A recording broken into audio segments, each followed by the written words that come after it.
अस्सलामु अलैकुम वरहमतुल्लाहि वबरकातुहू। बिस्मिल्लाहिर्रहमानिर्रहीम। हमारे यहाँ बड़ा इख्तलाफ है इस बात पे कि नबी पाक सल्लल्लाहु अलैहि वसल्लम की वफ़ात की तारीख़ क्या है, वफ़ात की तारीख़ क्या है। क्योंकि एक जमात है जो 12 रबीउल अव्वल को जुलूस निकालते हैं, खुशियाँ मनाते हैं, एक दूसरे को मुबारकबादी देते हैं, और एक जमात है जो इन्हें बुरा कहते हैं और कहते हैं कि 12 रबीउल अव्वल के दिन नबी पाक सल्लल्लाहु अलैहि वसल्लम की वफ़ात हुई और तुम लोग खुशियाँ मनाते हो। तो मुसलमान बड़ा कंफ्यूज है कि यार बात सही क्या है। क्या नबी पाक सल्लल्लाहु अलैहि वसल्लम को 12 रबीउल अव्वल के दिन यानी 12 तारीख़ को नबी पाक सल्लल्लाहु अलैहि वसल्लम की वफ़ात की तारीख़ है या विलादत की तारीख़ है। तो आइए सबसे पहले देखते हैं नबी पाक सल्लल्लाहु अलैहि वसल्लम की वफ़ात क्या सही में 12 रबीउल अव्वल को हुई।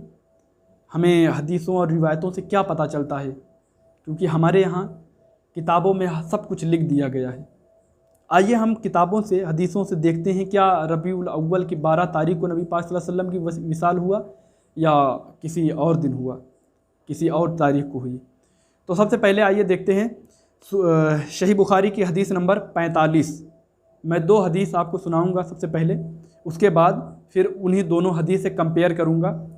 दोनों सही बुखारी की हदीस हैं, सही बुखारी के दोनों हदीसें हैं, और फिर दोनों को कंपेयर करूंगा और देखते हैं हम लोग कि नबी पाक सल्लल्लाहु अलैहि वसल्लम की जो वफ़ात की तारीख़ है वो क्या बनती है। क्या सच में नबी पाक सल्लल्लाहु अलैहि वसल्लम की वफ़ात 12 तारीख़ को हुई, 12 रबीउल अव्वल को हुआ।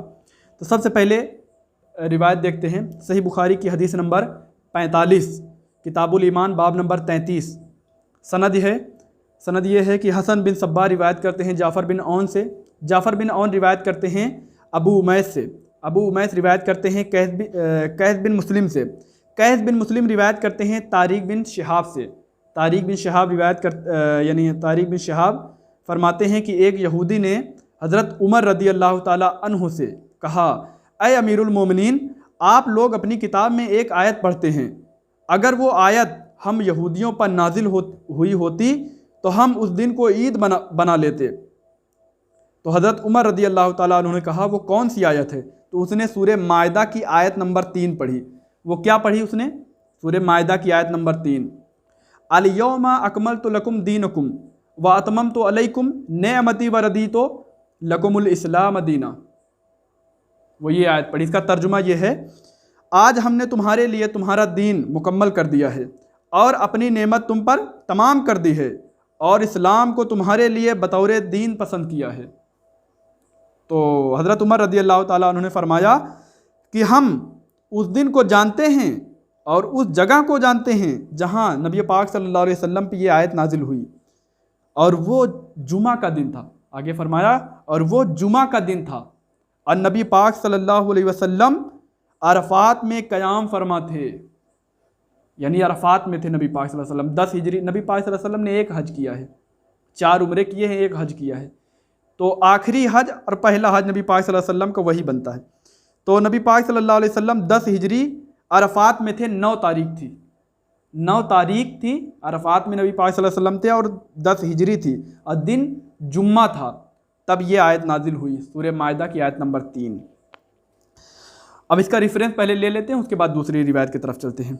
सही बुखारी हदीस नंबर 7, यानी पहली तो सही बुखारी हदीस नंबर 45 है, दूसरी सही बुखारी दूसरी जगह सही बुखारी में आता है, दूसरी हवाला ये है हदीस नंबर 7269, यानी 69, और तीसरा हवाला सही मुस्लिम हदीस नंबर 7527 पर, जामे तिरमिज़ी हदीस नंबर 3043, दूसरी जगह ये रिवायत एक जामे तिरमिज़ी में और आई है, हदीस नंबर 3044 पे, और सुनन नसाई में हदीस नंबर 3005 पे, और मिस्कातुल मसाबी हदीस नंबर 1288 पे।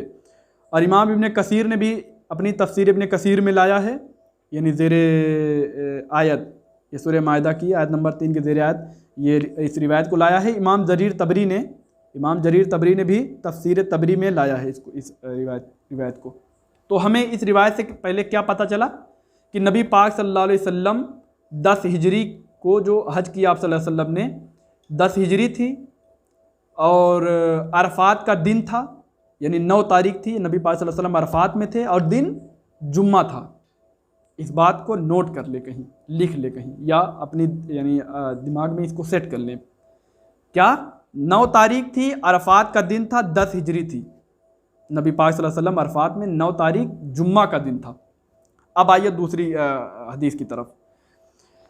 सही बुखारी हदीस नंबर 680 पर यह रिवायत मौजूद है। इसकी सनद यह है कि अबू यमान रिवायत करते हैं सुवैब से, सुवैब रिवायत करते हैं ज़ोहरी से, ज़ोहरी रिवायत करते हैं अनस बिन मालिक रदी अल्लाह ताला अन्हु से, अनस बिन मालिक अंसारी रदी अल्लाह ताला अन्हु से। वह फरमाते हैं कि जो नबी पाक सल्लल्लाहु अलैहि वसल्लम के पैरोकार और खादिम शहाबी थे कि हज़रत अबू बकर सिद्दीक़ रदी अल्लाह ताला अन्हु उन्हें नबी पाक सल्लल्लाहु अलैहि वसल्लम के मर्ज़ विसाल में नमाज पढ़ाया करते थे। यानी नबी पाक सल्लल्लाहु अलैहि वसल्लम जब बीमार थे तो हज़रत अबू बकर सिद्दीक़ नमाज़ पढ़ाते थे, सहाबा को नमाज़ पढ़ाया करते थे। हत्ता कि जब पीर का दिन आया, अब पीर के दिन को हम लोग सोमवार कहते हैं, सोमवार दोसंबा भी कहा जाता है, मंडे, इंग्लिश में मंडे कहा जाता है। यानी पीर, सोमवार, दोसंबा, मंडे, ये एक ही दिन को कहा जाता है अलग अलग ज़ुबान से। तो फरमाते हैं हत्ता कि जब पीर का दिन आया और वो नमाज पढ़ा रहे थे, यानी नबी हज़रत अबू बकर सिद्दीक़ नमाज पढ़ा रहे थे, नमाज में सब बस्ता थे, तो नबी करीम सल्लल्लाहु अलैहि वसल्लम ने हुजरे आयशा का, यानी हुजरे आयशा से जो पर्दा था लटक रहा था, नबी पाक सल्लल्लाहु अलैहि वसल्लम के जो हुजरे आयशा था जो ना, वो मस्जिद नबवी में खुलता था, यानी उसका दरवाज़ा मस्जिद नबवी की तरफ थी और उस पर एक पर्दा लगा होता था। तो जब हज़रत अबू बकर सिद्दीक़ नमाज़ पढ़ा रहे थे तो नबी पाक सल्लल्लाहु अलैहि वसल्लम ने पर्दा हटाया, नबी पाक सल्लल्लाहु अलैहि वसल्लम ने पर्दा हटाया और हमारी जानिब देखने लगे। हज़रत अनस बिन मालिक फरमाते हैं नबी पाक सल्लल्लाहु अलैहि वसल्लम, क्योंकि हज़रत आपको पता है कि सहाबा 3 दिन से नबी पाक सल्लल्लाहु अलैहि वसल्लम को देखे नहीं थे, तड़प रहे थे कि काश नबी पाक सल्लल्लाहु अलैहि वसल्लम के चेहरा हमारे सामने आ जाए, नबी पाक सल्लल्लाहु अलैहि वसल्लम सामने आ जाएं। 3 दिन से तड़प रहे थे। आगे फरमाते हैं, ये दूसरी हदीसों से मैं ये बात बता रहा हूँ। तो पर्दा हटाया और हम अनस बिन मालिक फरमाते हैं कि हमारी जानिब देखने लगे। आप सल्लल्लाहु अलैहि वसल्लम खड़े थे, आपका चेहरा अनवर मुशहफ़ के शफ़ा की मानिंद था और आप सल्लल्लाहु अलैहि वसल्लम तबस्सुम कर रहे थे, यानी मुस्कुरा रहे थे, और सहाबा देखने लगे नबी पाक सल्लल्लाहु अलैहि वसल्लम को, यानी आप सल्लल्लाहु अलैहि वसल्लम मुस्कुरा रहे थे। हमने, यानी हज़रत अनस बिन मालिक फरमाते हैं कि हमने पुख्ता इरादा कर लिया कि नबी पाक सल्लल्लाहु अलैहि वसल्लम का दीदार करते रहें, यहाँ तक कि हज़रत अबू बकर सिद्दीक़ रदी अल्लाह ताला अन्हु पीछे हटने लगे ताकि सफ़ में शामिल हो जाएं, ये सोचकर कि शायद नबी पाक सल्लल्लाहु अलैहि वसल्लम आकर नमाज़ पढ़ाएंगे। बस हज़रत आप सल्लल्लाहु अलैहि वसल्लम ने हमारी तरफ इशारा किया कि अपनी नमाज को मुकम्मल कर लो और अपने हुजरे का पर्दा गिरा दिया और उसी दिन नबी पाक सल्लल्लाहु अलैहि वसल्लम की वफ़ात हुई। अल्लाह अकबर। कौन सा दिन था?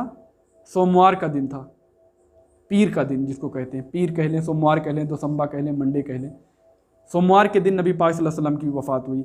अब इसका रेफरेंस ले लें, उसके बाद आगे बात करेंगे कि नबी पाक सल्लल्लाहु अलैहि वसल्लम की वफ़ात सोमवार के दिन तारीख़ क्या थी। ये एक तो पहली मैंने दिया आपको सही बुखारी की हदीस नंबर 680 नंबर बताया, और यही रिवायत दूसरी जगह सही बुखारी हदीस नंबर 1205 पे मौजूद है, और तीसरी जगह यानी तीसरा हवाला सही मुस्लिम हदीस नंबर 944 पे, और सुनन नसाई में हदीस नंबर 1831 पे, और सुनन इब्न माजा में हदीस नंबर 1624 पे ये रिवायत मौजूद है। अब देखते हैं कि नबी पाक सल्लल्लाहु अलैहि वसल्लम की वफ़ात पीर के दिन यानी सोमवार के दिन, मंडे के दिन हुई। ये तो हमें पता चल गया कि दिन तो सोमवार था, और इतनी रिवायतों का हवाला भी मौजूद है, तो पक्का दिन तो पता चल गया कि सोमवार का दिन था, पक्का पीर का दिन था। अब तारीख नहीं पता है कि तारीख क्या थी, यानी जो तारीख थी वो क्या थी। तो तारीख, महीना, तो ये भी इस पर भी इजमा है कि महीना रबीउल अव्वल का था। दूसरी हदीसें बताती हैं कि महीना रबीउल अव्वल का था। अब तारीख नहीं पता है बस। और तारीख के यानी हवाले जो हैं वो कुल हमें 5 हवाले मिलते हैं तारीख के नाम से। क्या क्या? एक मिलता है 12 रबीउल अव्वल को नबी पाक सल्लल्लाहु अलैहि वसल्लम की वफ़ात हुई। दूसरा मिलता है हमें 10 रबीउल अव्वल को नबी पाक सल्लल्लाहु अलैहि वसल्लम की वफ़ात हुई। और तीसरा मिलता है कि 15 रबीउल अव्वल को नबी पाक सल्लल्लाहु अलैहि वसल्लम की वफ़ात हुई। चौथा मिलता है 11 रबीउल अव्वल को नबी पाक सल्लल्लाहु अलैहि वसल्लम की वफ़ात हुई। और पांचवा मिलता है कि 2 रबीउल अव्वल को नबी पाक सल्लल्लाहु अलैहि वसल्लम की वफ़ात हुई। ज़्यादा तक यानी उलमा फरमाते हैं ज़्यादा तक यही सही है कि 2 रबीउल अव्वल को नबी पाक सल्लल्लाहु अलैहि वसल्लम की वफ़ात हुई, क्योंकि ये रिवायत जो है वो कसीर तादाद में आई है, कई रावियों ने रिवायत किया है। अब जो 12 रबीउल अव्वल की जो हदीस है यानी जो रिवायत जो है वो हज़रत आयशा रदी अल्लाह ताला अन्हा और हज़रत अब्दुल्ला इब्न अब्बास की तरफ मंसूब किया गया है।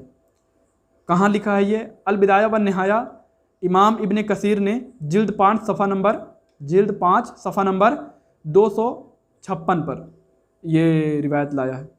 और इस रिवायत में 2 रावी हैं जिन पर जराह मौजूद हैं।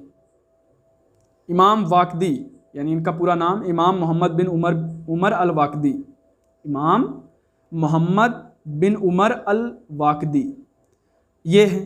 इन पर समझ लीजिए कि जरा तादील के आधे इमाम इन पर जरा करते हैं कि ये शिका नहीं है, शिका रावी नहीं है, ये रिवायत गढ़ते थे। और कमोबेश और रावी जो हैं वो मानते हैं कि मतलब ये शिका रावी हैं। ठीक है, रिवायत ली जा सकती है। ठीक है। एक और जो रावी हैं इसी में उनका नाम है मोहम्मद बिन अली बिन सुबरा। ये जो रावी हैं इनके बारे में मुहद्दिसीन फरमाते हैं कि ये ज़ईफ़ रावी हैं, ये रिवायत गढ़ते थे। ये 2 रावी हो गए इनमें, और दोनों पर जराहें मौजूद हैं। क्या ये रिवायत काबिल कबूल होगी 12 रबीउल अव्वल वाली? अब जो 10 वाली है, 10 रबीउल अव्वल को वफ़ात हुई, ये मंसूब है हज़रत अब्दुल्ला इब्न अब्बास रदी अल्लाह ताला अन्हु से। अब देख लीजिए, हज़रत अब्दुल्ला इब्न अब्बास वहाँ पे 12 रबीउल अव्वल बता रहे हैं, वही हज़रत अब्दुल्ला इब्न अब्बास इस जो रावी ये रिवायत कर रहा है उसमें 10 रबीउल अव्वल बता रहे हैं, यानी उनसे रिवायत कर रहे हैं। हज़रत अब्दुल्ला इब्न अब्बास की यहीं मैं जरा नहीं कर रहा हूँ उनसे गलती, ये रावियों से गलती हुई है। इसमें जो रावी हैं सहब बिन उमर, इसमें जो रावी हैं सहब बिन उमर, इन पर जराहें मौजूद हैं। और एक और रावी हैं ये मोहम्मद बिन उबैदुल्ला अल अजरमी, इन पर भी जराहें मौजूद हैं। ये जो 10 रबीउल अव्वल है ये भी अल बिदाया व निहाया जिल्द 5 सफ़ा नंबर 256 पे मौजूद है। और जो 15 रबीउल अव्वल है ये कौल हज़रत अस्मा बिनते अबू बकर सिद्दीक़ रदी अल्लाह ताला अन्हु की तरफ मंसूब है, लेकिन कुतुब हदीस में इसका कोई हवाला मौजूद ही नहीं है, इसलिए ये भी हदीस काबिल कबूल नहीं। जो 11 रबीउल अव्वल है, 11 रबीउल अव्वल को नबी पाक सल्लल्लाहु अलैहि वसल्लम की वफ़ात हुई। ये कौल जो है अब्दुल्ला इब्न मसूद की तरफ मंसूब है रदी अल्लाह ताला अन्हु, उनकी तरफ मंसूब है। इसका भी हवाला हदीस में नहीं मिलता। और इमाम समहूदी, ये जो इसका जो हवाला है, इमाम समहूदी जो हैं अपनी किताब अल वफ़ा उल वफ़ा जिल्द 1 सफ़ा नंबर 318 पर ये लाते हैं। और जो 2 रबीउल अव्वल की यानी रिवायत आई है, 2 रबीउल अव्वल, इसमें यानी मुतअद्दिद रावियों ने रिवायत किया है कि नबी पाक सल्लल्लाहु अलैहि वसल्लम की जो वफ़ात हुई 2 रबीउल अव्वल, कई तुर्क इसमें मौजूद हैं। इमाम इब्न कसीर ने अल बिदाया व निहाया जिल्द 5 सफ़ा नंबर 255 पे ये रिवायत लाई है। तो कुल हमें 5 मिलते हैं। लेकिन अब जो मैंने पढ़ा है कि बुखारी शरीफ में हदीस नंबर 45 में कि नबी पाक सल्लल्लाहु अलैहि वसल्लम अरफात में थे, 9 तारीख थी, दिन जुमा था। और दूसरी हदीस मैंने पेश किया बुखारी शरीफ की हदीस नंबर 680 पर मौजूद है, जो उसमें हज़रत अनस बिन मालिक फरमाते हैं कि नबी पाक सल्लल्लाहु अलैहि वसल्लम की वफ़ात पीर के दिन हुई, यानी सोमवार के दिन। तो हमने कैलेंडर बनाया। देखिए इस बात को थोड़ा टफ़ है समझने के लिए, लेकिन उम्मती होने की यानी होने का हक अदा करें और इस बात पे गौर करें, गौर व फिक्र करें।